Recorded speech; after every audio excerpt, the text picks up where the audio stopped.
müstəhəci qızlar üçün şkol açır. Cəmaət arasında söhbət başlayıb ki, yox, belə bir məktəb şəriətə ziddir. Sizdən ricam budur ki, onları düz yola yönəldəsiniz.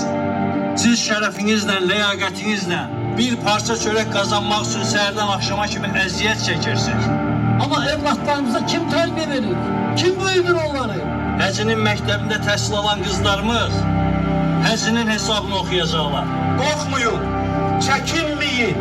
Bizim də qızlarımız savad almağa layiqdir. Bizim dinimiz təhsil olan qızlar üçün sədd qoymur. Bu səddi qoyan bəzi cahil mulluların yanlış fətvalarıdır. Belə işlərə biz qətiyyətlə yox deməliyik. Bəlkə indilik geri çəkiləsən. Hər bir vəziyyətdən çıxış yolu var. Bu yazıq, nadan insanlar kör-körənə sənin kimilərin fətvalarına uyub şərişlər görürlər. Senin kimilerinde namusu var ne de kişiliği.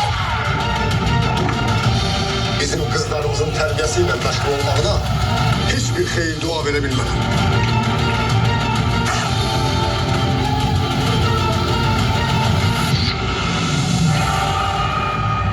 Məktəb açırsan ki, savad verəsən, amma savad yoxdur.